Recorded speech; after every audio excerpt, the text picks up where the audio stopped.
Short on these handouts too. Oh, Scott, I think I'm going to be about 7 short on these too. If you can borrow. Here, that mine's. Whole pack? Yeah, this is double-sided and these are not. Do my best. Okay, so I think 8 more. Looks like that'll cover it. Or 10. Okay. He's making more. He's making more of those too. I think the project manager will definitely zone in because I'll be doing it. Yeah, and then you get to hear like what other people are doing, and I felt like that was really helping determine what path I wanted to go.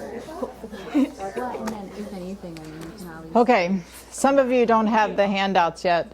Scott's going and making more copies, and so where are the missing ones at? Are we kind of in the middle, the people that didn't get one? Or did everyone get one?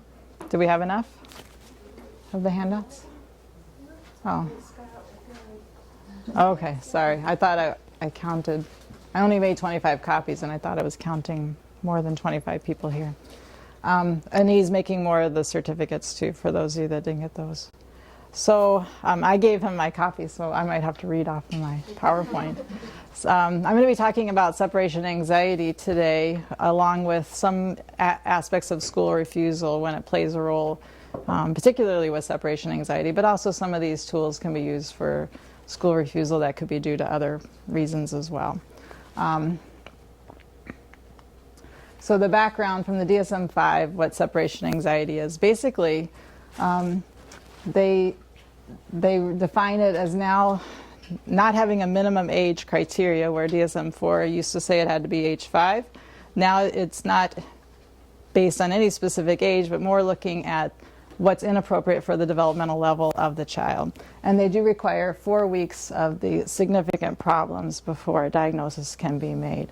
So basically, when you're looking at children with separation anxiety issues, is it excessive for their age level or developmental level?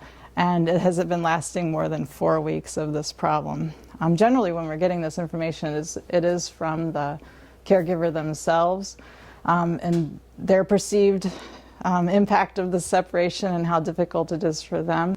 If we're doing CBCLs, we can get some level of information from the people that they're dropping their kids off with to kind of see how they're perceiving this to be the level of difficulty. So it can be a little bit tricky to make that assumption or that diagnosis based on what's causing significant distress, but usually if it's impacting the family and they're not able to continue taking them to these places because they're just not settling down after 5, 10, 20, if they're upset the entire time they're there, those are good things that they might report to help you make that determination. It can be diagnosed in adults too, but then the duration is 6 months or more.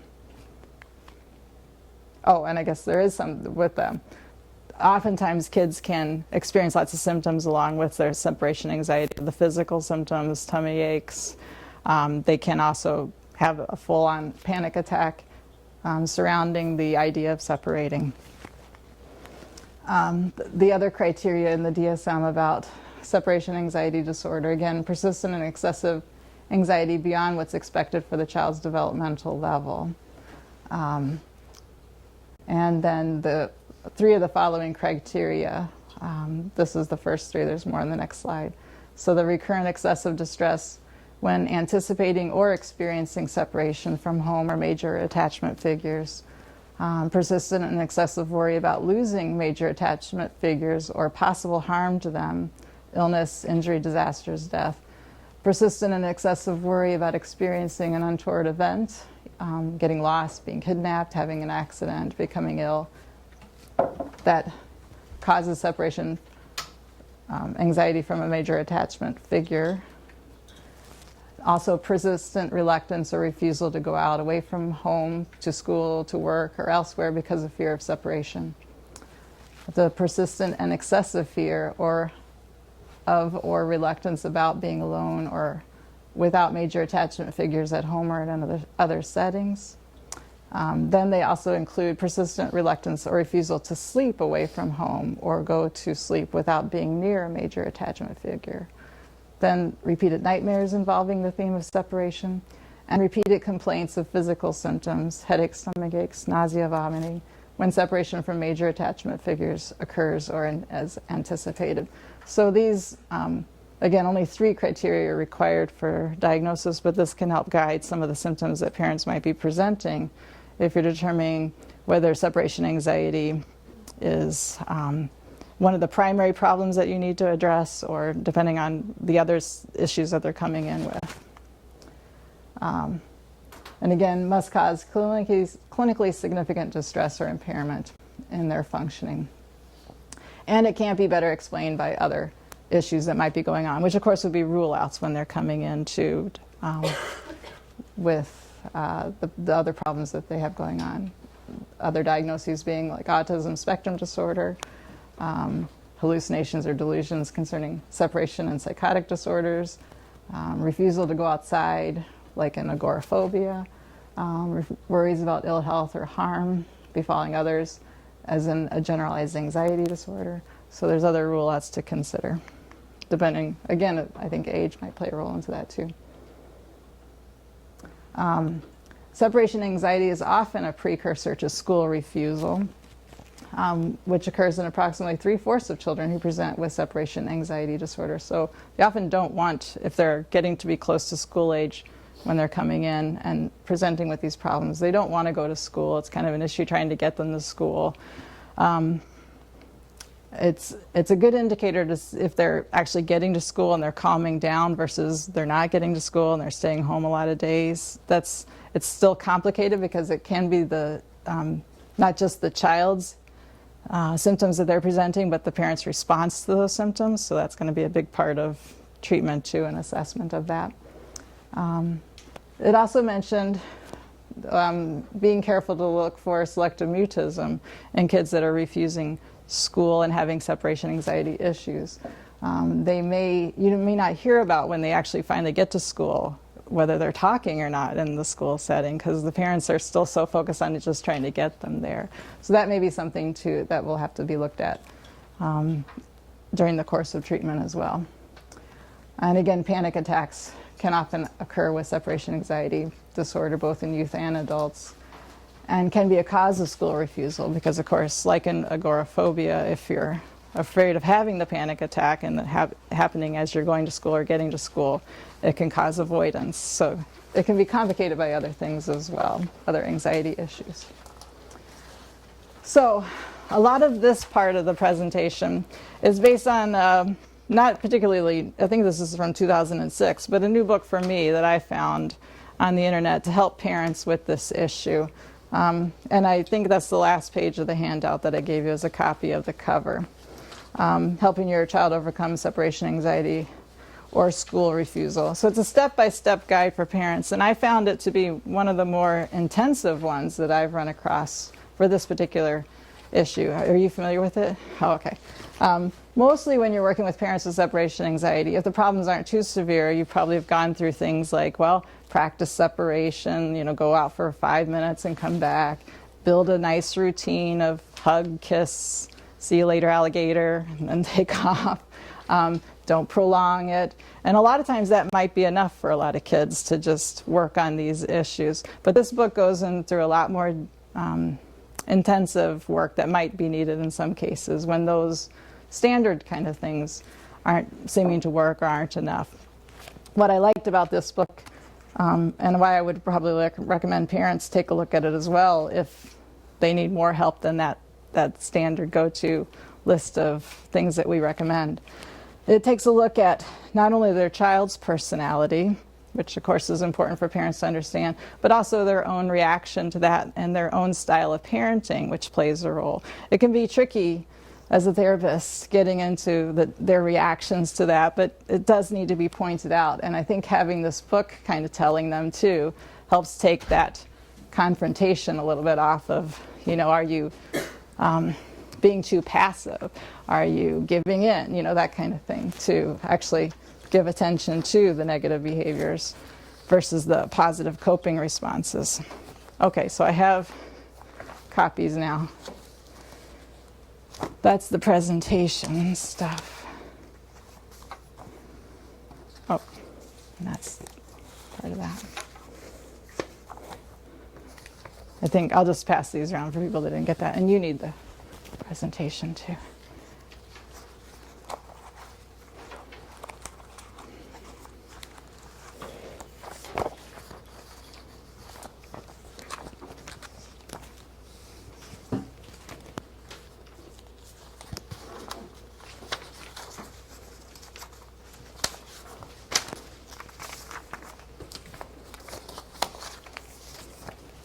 Okay. So what I pulled out for the presentation from the book is I kind of skipped over the part that is really more just for parents to kind of assess. But I think it's, if you're going to work with this book and use it with parents, you might go over some of that with them to encourage them to take a look at their own parenting style, their own response to the child, you know, whether they're fearful themselves, they're getting angry, are they being too passive, or are they modeling good coping?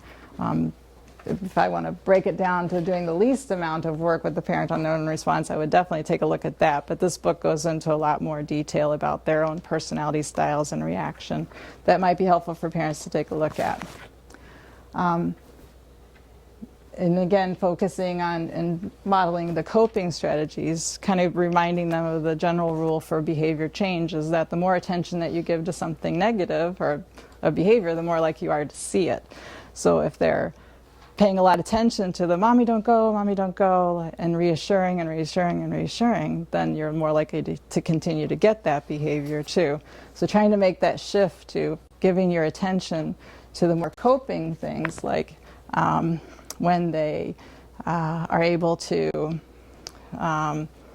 take your hand and walk with you to the door, like, oh, good job walking to the door and taking my hand, and less of the attention to the statements that are keeping you in the car and not making the separation happen. So you can let the child know that you understand that they're scared. You know, say, yes, I understand this is hard for you.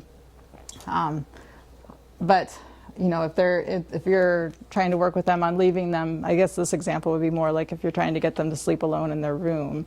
And so you're trying to separate going out of the room.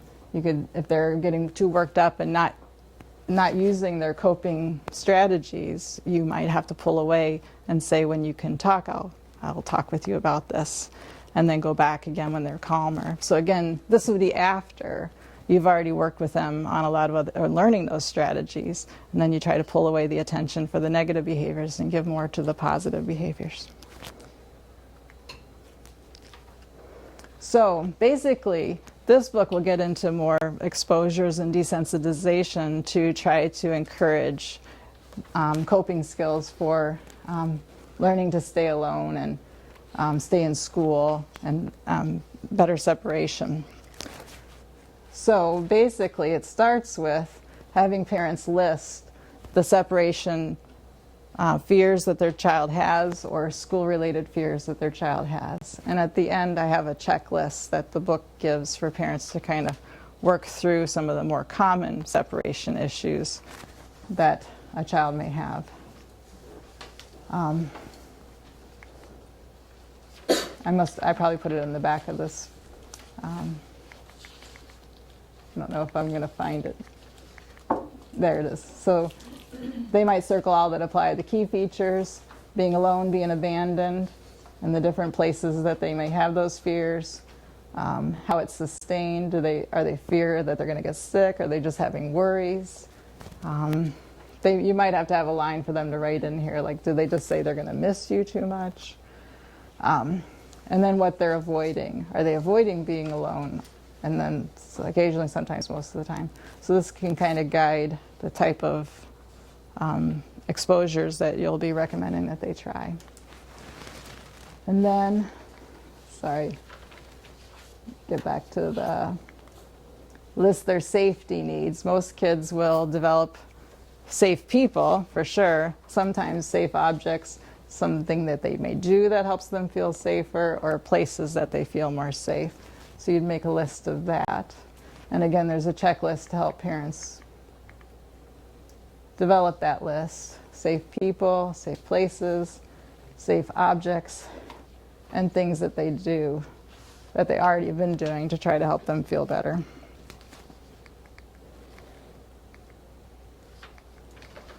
Okay, and then you could come up with your list of exposures based on a combination of those two things. And again, with the exposures, if you think of it like a ladder, you want to start with something that would be pretty easy for your child to be able to do in terms of a separation. And you might even go back to that list of, we're just going to practice this. First, I'm just going to, while Daddy's home, I'm going to go out to the car. And you might just sit out in the car for 5 minutes and then come back. If that's already causing a little bit of worry. And I like this feelings chart. I'm sure you guys all have your own feelings chart or thermometers. I like this one because it gives a number rating, a thermometer rating, the feeling faces, and then even hands to try to help kids give you an indication of how hard or difficult something might be when you're talking about trying to grade these exposures, starting with something fairly easy that, in terms of the feeling faces, might not be all the way down to a 4, but might start a little bit easier, and then being able to change it. And when you're developing your exposures, you can modify it based on these 6 different things. How long they're exposed to it, how long you're going to stay outside. If you're working on just leaving them in the room at night, well, you might even not leave the room at first. You might just start with sitting next to the bed instead of laying in the bed, and you might be a little bit further away. So again, and you might do it for 5 minutes, you might do it then for 20 minutes, and then extending the time. Their access to the safety needs. You might allow them their objects, but then you might start varying the other ones to, again, build more coping skills. So you work through each of those different parts of their fears and to build those skills in the different times of the day that it might be a trouble for them. Sometimes they may get used to separation when they know it's coming, but what about, oh, I forgot something at the store and now I need to run away. So you can plan on more short notice or unexpected exposures so that they can develop security even in those situations. So again, and trying to make a little bit of a ladder so you're working through this in a progressive manner.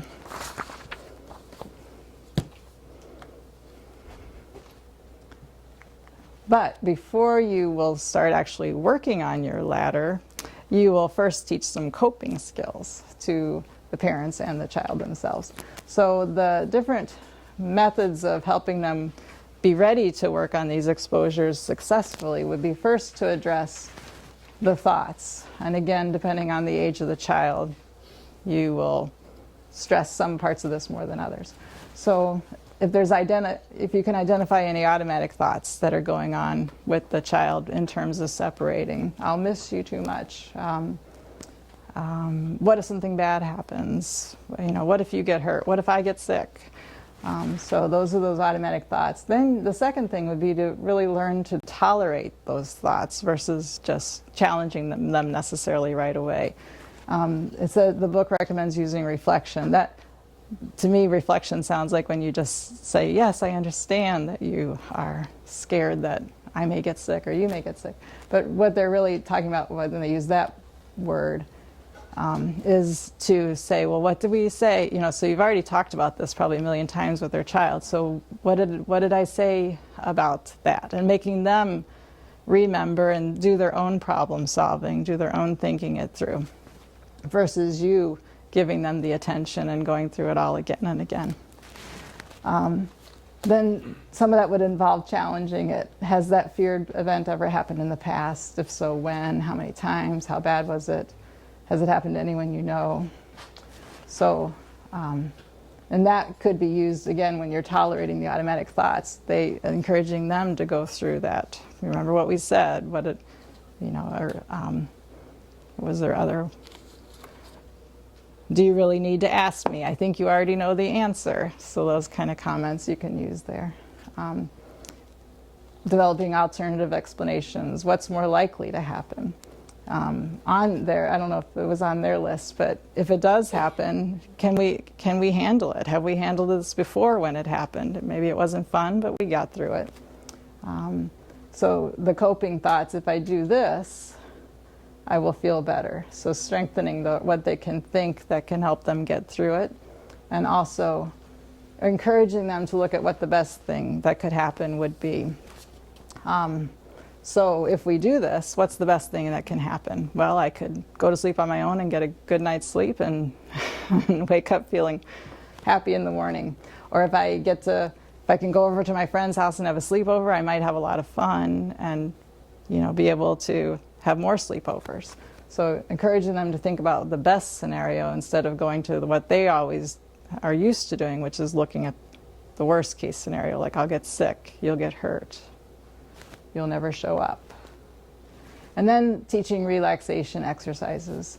So they need to understand that if they are having physical feelings, the stomach hurting, getting short of breath, headaches, that if they're anxiety related, that they can anticipate that can happen, but it's just your body, doing what it's supposed to do or responding to the thoughts and that you're having and the worries you're having.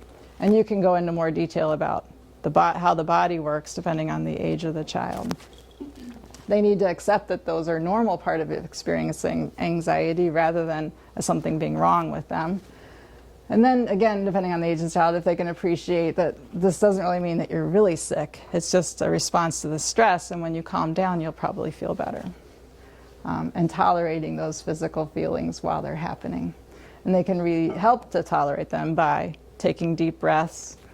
And then some deep muscle relaxation techniques for younger kids might be to just focus on these 6 areas of the body and maybe do 2 or 3 each time. So it's kind of hard to get a kid to go through their entire body. So you might just say, let's just do your arms, or let's do your face. And encouraging them to hold it for 3 seconds and then to relax that group. But again, you don't wait till they're all tense before you do this for the first time. It's something the parents need to know that they need to work on every day with their child to practice how we make our bodies relax.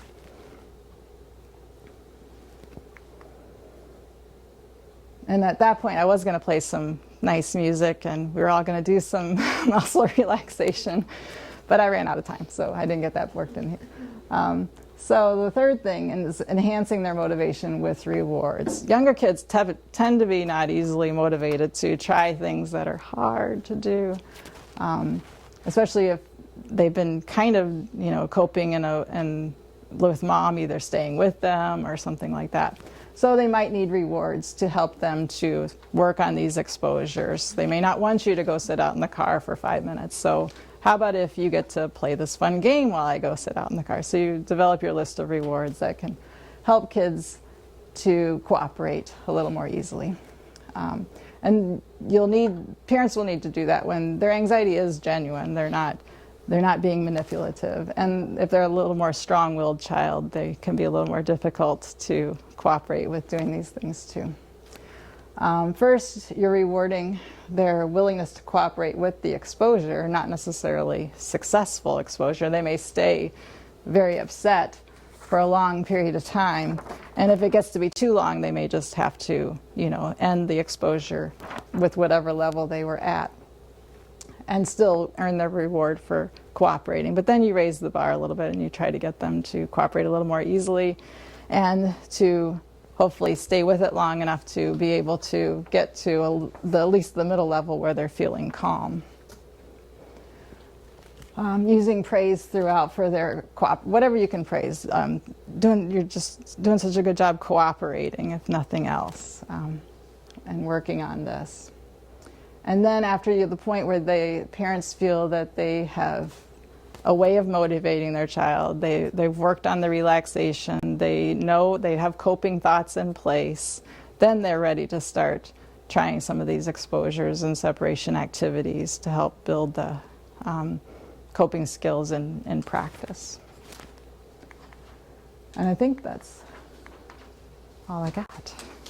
And I've included some kids, again, depending on age, I have brave behavior bucks that I use as a motivator for kids to try things. They can, of course, trade these in for prizes or rewards or activities, whatever parents think would be helpful. And